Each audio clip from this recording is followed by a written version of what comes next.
Well, good day,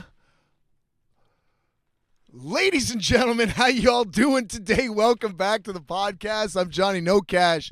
You are listening to a brand new episode of Life with Johnny Nocash, the podcast that continues to decrease in production value every single episode.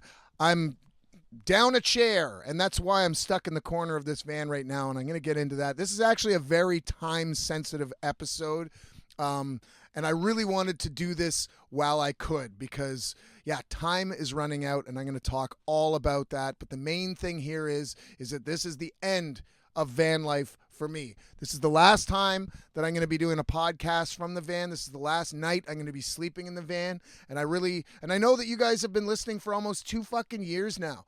So rather than just kind of showing up at a new spot, I really wanted to spend one last time with you guys in the back of the van. I know that sounds creepy. But fuck, I'm being honest. And I don't have much time here, so I thought, why not just fucking bust it out? There's a number of things I really wanted to discuss today. Why I'm leaving van life. What is next? For people that want to do van life, I've got some pros and cons for you. I got definitely some reflecting to do as some of the things that I've gone through and learned over the past couple of years and many, many months here in Vancouver and in the interior BC. So I want to talk about these very important things. I know I'm time sensitive, so if it sounds like I'm speaking faster than I normally do, that's probably why. But without further ado, let's jump into today's final episode. Back of White Light. Here we go. I'm living in a van playing outlaw tunes. Live with Johnny Nocash. Smoking them smokes and drinking that booze. Live with Johnny Nocash. Where I go, how the fuck don't know. I'm off the grid on dusty roads. There ain't no better way of eating beans. All right, how y'all doing? I hope you're staying toasty warm wherever you're listening to this from.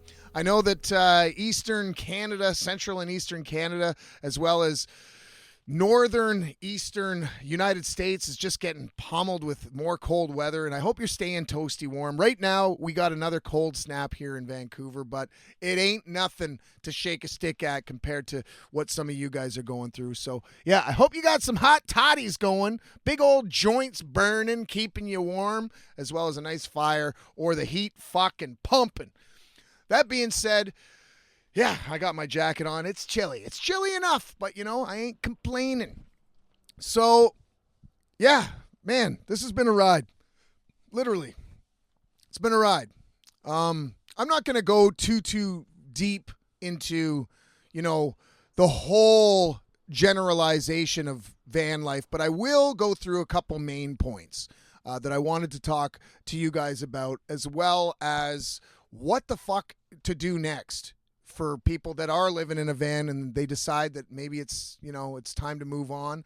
I'm going to run by a couple ideas that you guys can bounce around and as well have a discussion with me, because nothing is completely final as of right now, except for the fact that the van is sold.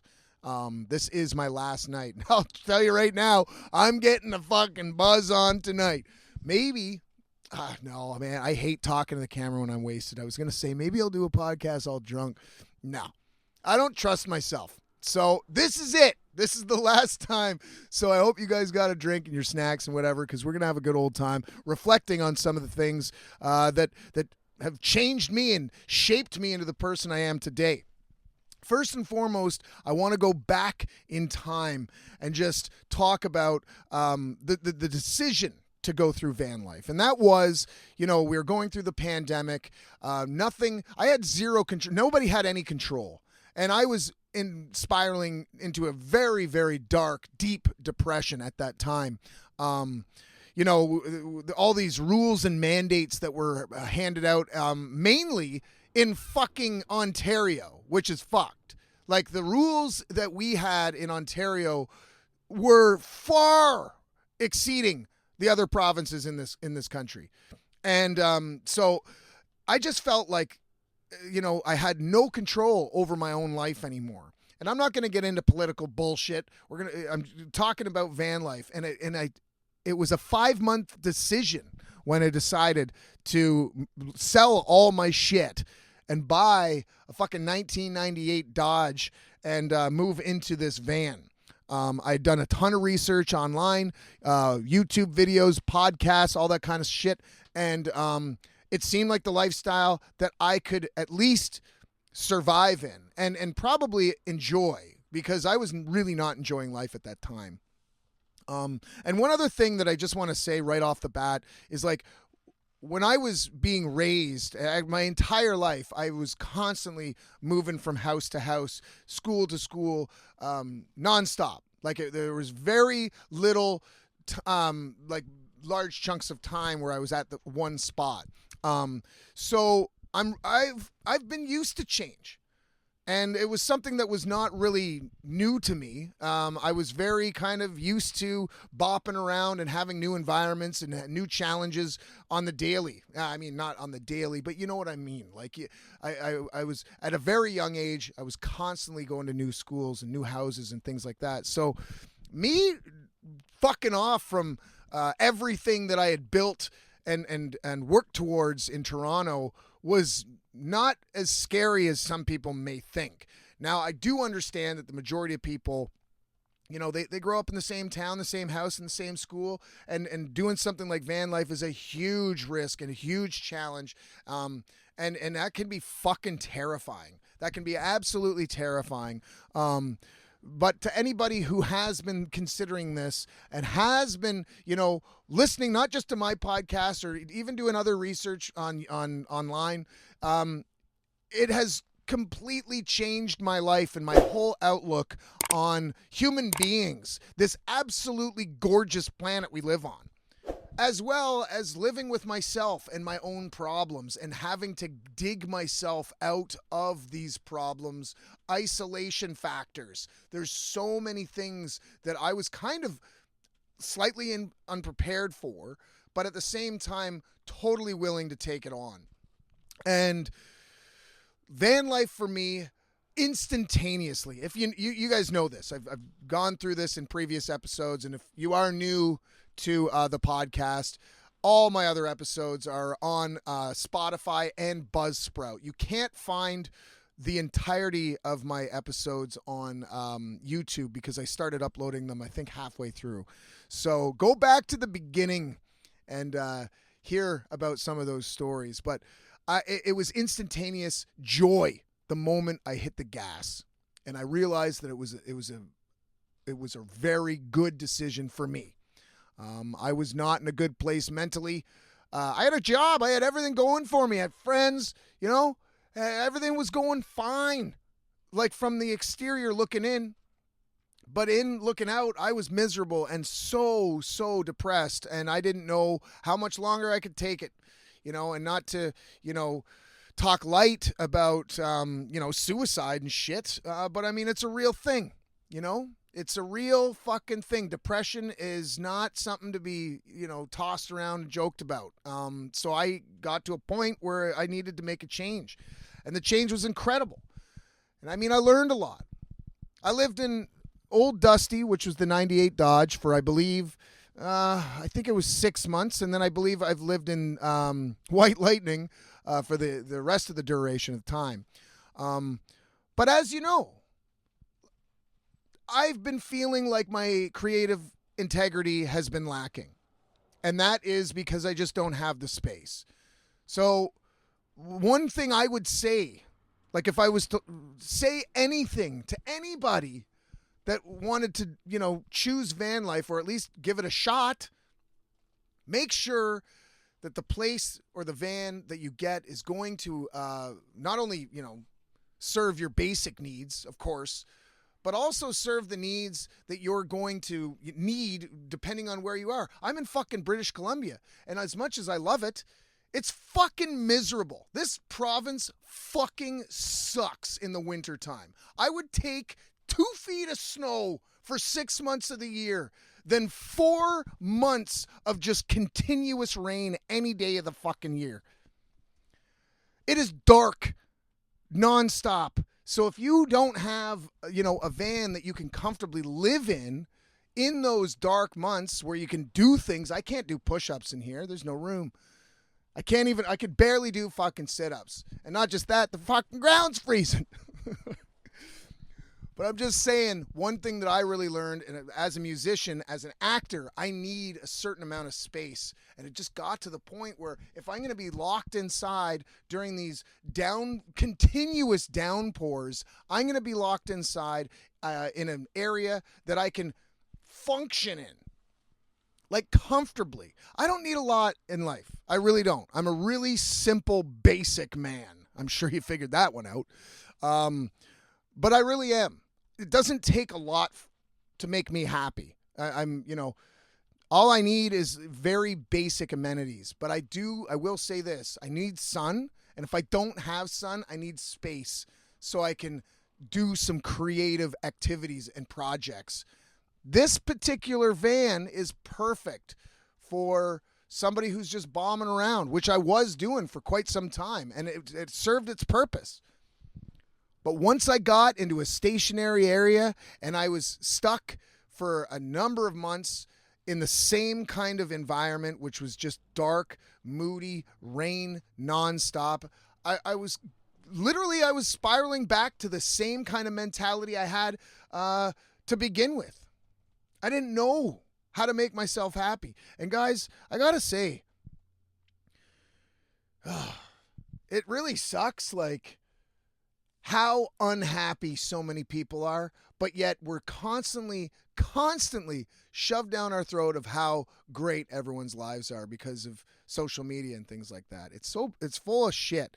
Everyone's going through shit. Everybody, even if you follow somebody and every photo they're smiling, they're going through something. They sure as hell are. And we just got to start fucking being more supportive of one another, of their decisions. And I mean, I know that right away, I mentioned this in like fucking 40 episodes ago, like my family was really like not against, but they were really skeptical about this decision of moving into a van.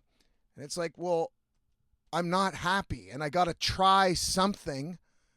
And luckily I didn't give a shit and I just fucking did it anyway.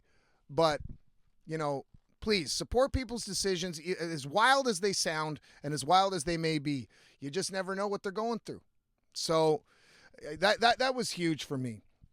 Now, I mean, moving forward, that's the thing. Like, somebody came up to me. I had listed the van online, and somebody had messaged me, and you know how it is. You know how it is. These fucking assholes will message you and then ghost you. And I was talking about ghosting in the last episode of dating. That kind of ghosting is unacceptable, but you got to get used to it. Marketplace is just full of fucking keyboard lonely warriors being like, will you take $20 for it? Fuck no. It's $4,000. So I couldn't believe it when somebody actually pulled through. And they said, we want to come meet you immediately and see it right away. And we had a little meeting. They seemed to really like it. They gave me a down payment. And holy shit, did reality just fucking crash down on me right then and there. I was like, holy fuck, I don't have a home anymore. This is the only thing I fucking own. I literally have a couple boxes and bags of clothes now. I'm fucking homeless. Got nothing.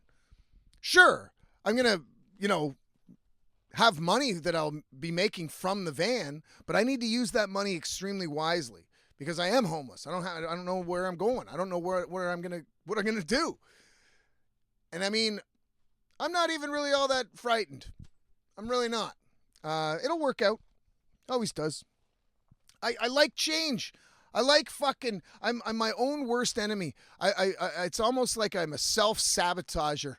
And if somebody gave me that word like recently enough, I love it. I'm definitely a self-sabotager. I fucking sabotage everything I fucking do. But it makes things interesting. And I know that the next decision I decide and go for is going to be exciting nonetheless. And I'll tell you right now, you're probably thinking, no, he's going to move into a fucking apartment. And no. I want nothing to do with this fucking city. And I'm not shitting anybody from Vancouver here. I'm not shitting on your city. I'm just,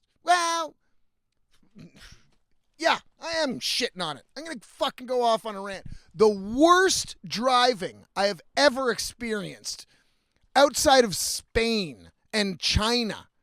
This is the worst fucking driving I have ever experienced in my entire life. The entire place is just all roadblocks and construction. Nobody knows how to use a fucking signal. And the thing is that it's so congested here because you can't go anywhere.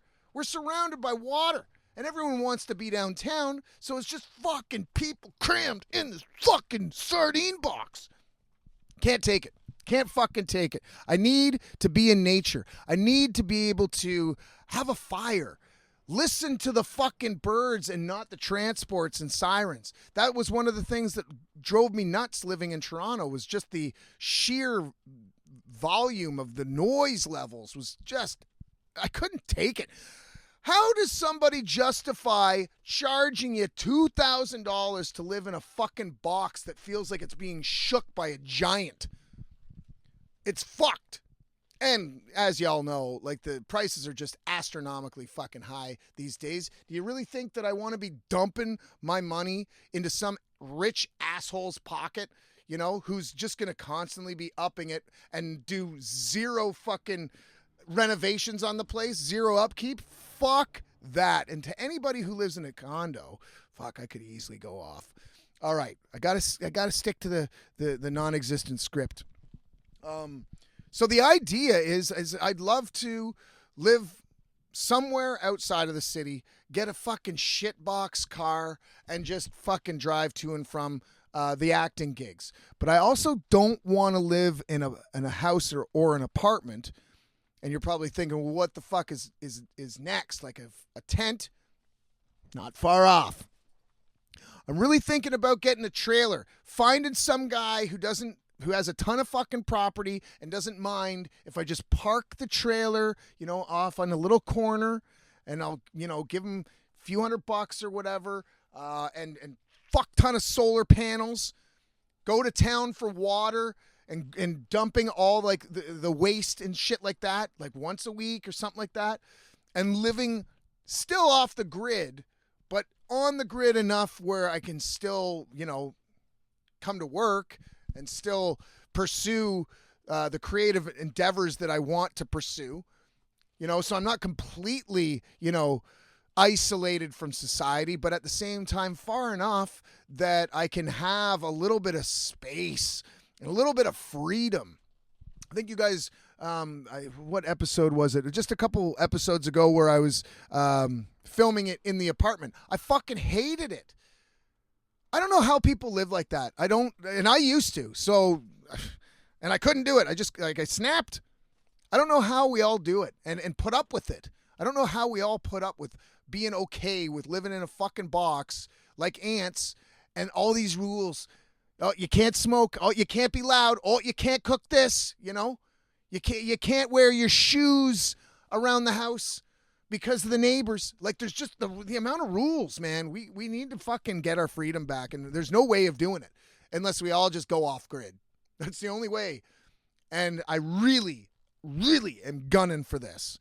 So, like, if anybody knows of a piece of property, that's what I'm looking at doing, is just getting a trailer, you know, parking it far enough from the city, just getting a little shit box that I can drive to and from for supplies and all that kind of stuff, and then continue working on my craft.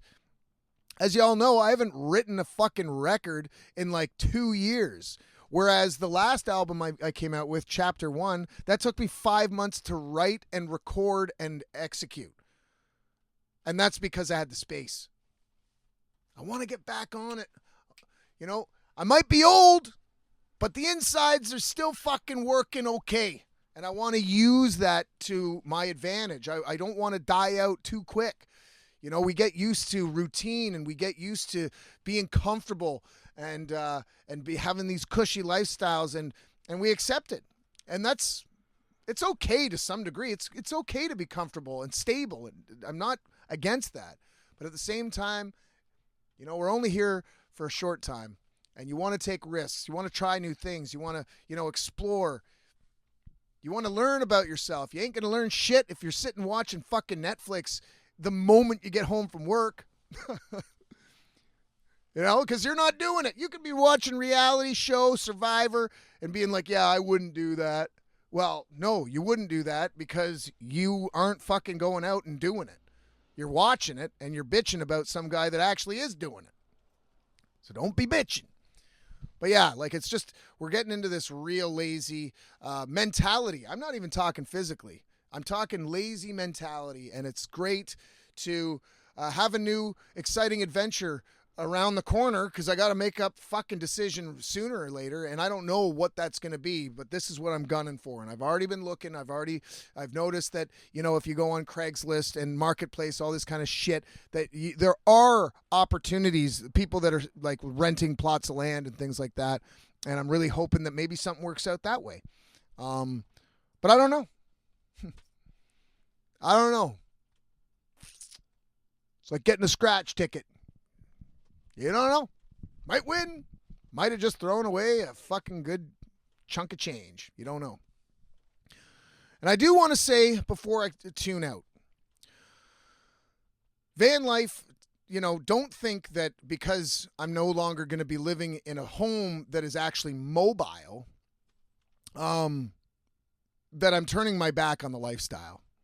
I completely support it. And I completely support anybody who wants to do it. I think it takes a lot of fucking guts to pack everything up and give it a shot with very minimal things. Again, another thing, we're consumers. How much shit in your apartment right now do you not use? Probably like 70% of it. So anybody that is saying, fuck this shit. I'm not listening to the commercials telling me to get the deal while it's hot. Just buy it. And stripping down and really getting to know yourself, getting to know a community, other people that share the same thoughts and interests as you, and learning about yourself, learning about what makes you tick, what makes you happy, what gives you joy, and also challenging yourself. It's really gone a long way for me. And even though this is, the end of an era and an end of a chapter, I'm really excited to see what chapter 2 looks like. I'm really, really excited to see what chapter 2 looks like. I don't know when and where that's going to happen. It might be in BC. It might be back east.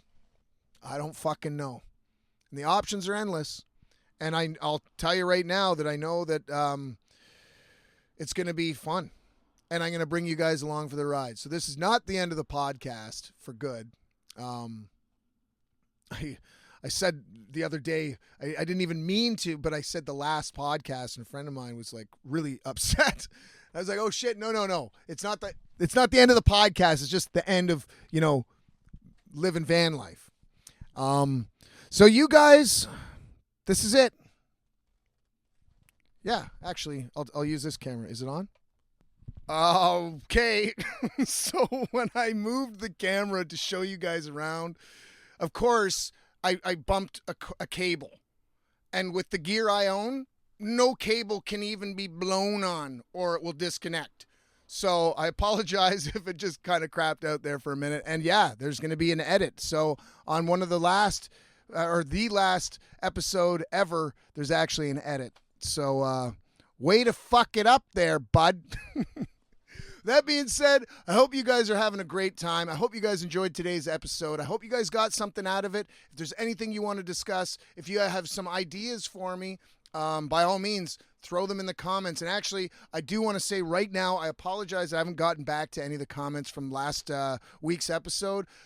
It's just been a whirlwind of fucking stuff going on with me selling this thing, gutting it, and trying to get on with my life. So I will respond to all last week's episode comments. I apologize for that. But until next time, you guys stay dusty. Don't forget to like, comment, subscribe, all that good shit. And we will see you next time. Until then, I'm out. I'm living in a van playing outlaw tunes. Live with Johnny Nocash. Smoking them smokes and drinking that booze. Live with Johnny Nocash. Where I go, how the fuck don't know. I'm off the grid on dusty roads. There ain't no better way of eating beans.